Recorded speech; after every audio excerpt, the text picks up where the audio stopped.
What's up, guys, and welcome back to the doctor's office. I am Dr. Kaori Knight, here to give you proper diagnosis and prognosis and everything comics and comic book characters.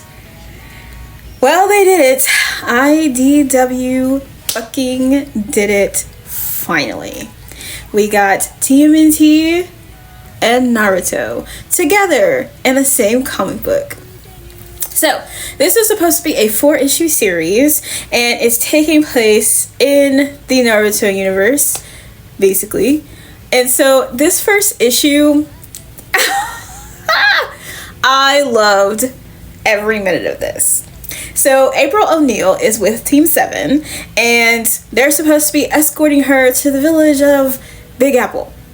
So, Big Apple Village. And they were given this mission by Lady Tsunade, who had talked to April, and basically what Sakura was saying is that you would not have talked to, she would not have talked to a reporter if it wasn't very interesting or very important. And so she was like, I needed to talk to her because we've had this guy doing these human animal experiments, and it's just getting out of control. And who would know about being an experiment for human animal experimentation more than Sasuke and Naruto? So, they both made that a point. They were like, sounds dangerous. That it does. So they are escorting her, and they are confronted by the Foot Clan. Jokes all around. Because they're like, hand her over. And I want to say it was Naruto was like, hand? Then y'all just say y'all were like the Foot Clan? They were very confused by these things. And so there is one person, I believe she's female, that is in fox attire. So fox mask with the one tail. And Naruto's like, is that a tailed beast? But Kuruma's like, I don't sense tailed beast spirit inside of her. And he's just like, I don't need you now. I need you to go away. And they end up trying to fight them, but they are then kind of saved by the Turtles showing up and getting rid of the Foot Clan. And then they're like, okay, hand April over before it gets really bad for you. I mean, they were like, let her go. And Naruto was like, let her go to a bunch of fucking masked bandits? I don't think so. Because, of course, they have this mission. So they all decide that they're going to get into a fight here now over April O'Neil.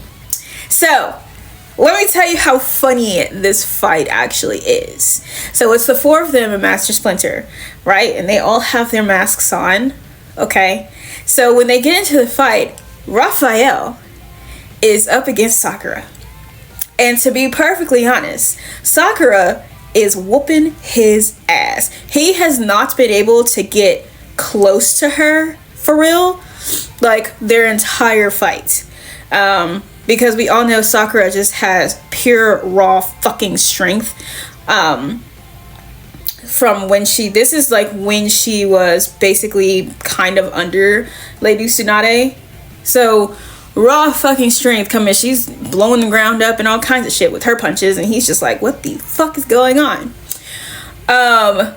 Leo has decided to take on Sasuke. That's interesting.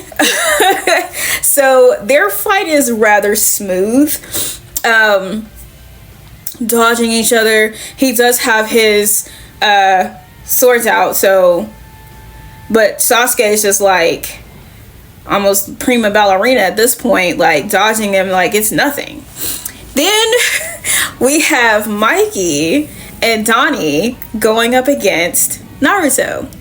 And we all know Naruto's thing, Shadow Clone Jutsu. But they aren't really too much able to handle it, and they try to do something of their own, but it's not working. Now Naruto does do that thing where he does give himself away, so they are able to knock him on his ass, but that's only after he was running circles around the both of them.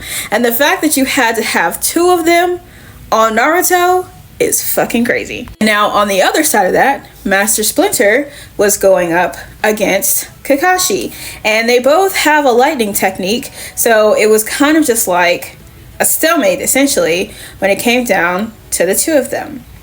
Now, April is trying to record this so that she has like a story of some kind, and she's just like, this is going to be blurry, but there's no harm in me trying. And she's really trying very hard to get all of this on film, but they are all moving so incredibly fast that it's just not working. So Team 7 gets back in front of her and they're like, is everything okay, April? And she's like, oh yeah. And I feel like she's pretending to not know them. I don't know. I can't tell if she doesn't actually know them in this story or not. So who knows? We'll see in the next book. But they're just like, that's like, this is done. So they all group up, you know, separated, and Master Splinter's like, those shinobi are really good, my sons, like, you know, they're cool. So Sasuke's like, okay, so your son, so we're dealing with like a proper clan. And he was like, no, that's the Foot's thing, like they call themselves a clan, we're just like a little humble family, that's it, that's all.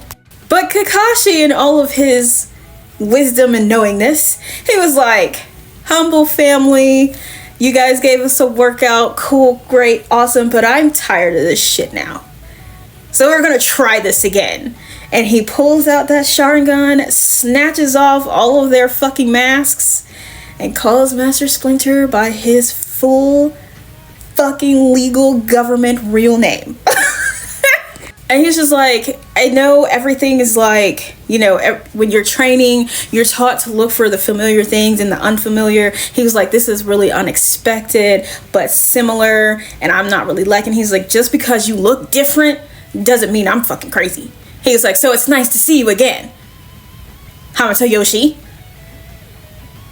And then we're on to be continued. And let me tell you, the cover for book 2, fire. Now, the artwork for this is absolutely amazing. The fight scenes, fabulous. Everything about this was amazing, from the, like, how they talked, you know, how they decided to fight, how they split up. It was just fabulous. And I just think that it's really funny that we're getting into a situation where Kakashi knows who this is. But again, I still don't know if April is pretending to not know who they are or whatever, what have you. But all of this together, this is going to be a fabulous story. It's got to be, because they have so much to do, because Master Splinter, of course, was teaching them ninjutsu. So where else to do that except here? So I thoroughly enjoyed this first issue. I was actually upset with myself because I was like, the number 2 preview had came up and I was like, when did number 1 start? And it came out on that Wednesday and I just completely skipped over it. Didn't even realize that that's what I was skipping over. I just think it's funny because IDW was like, oh, we might be doing this. You know, we don't know. But if we did, it would look like this, but also maybe not. So don't get your hopes up. But then again, like, if we do it, it might look like this, but also we could change it. And then they just dropped it and it was like, it looks like this, sorry. I love that. So 10 out of 10 for me. But 1, because Naruto is like one of my favorite animes, and 2, I thought this was fabulous. So if you haven't read it, 100% recommend, and I will of course be covering the rest of this. But that is it for this episode of The Doctor's Office. I will see you guys at your next checkup, and also I will be putting the link for my new book. It is a book of short stories, horror short stories, mystery thriller. It's called Midnight Whispers, Unearthed Terrors, and Fractured Souls, and it is available on Amazon in ebook, hardcover, and paperback. So I will put the link in the description, and I hope you guys get it. Enjoy and be horrified.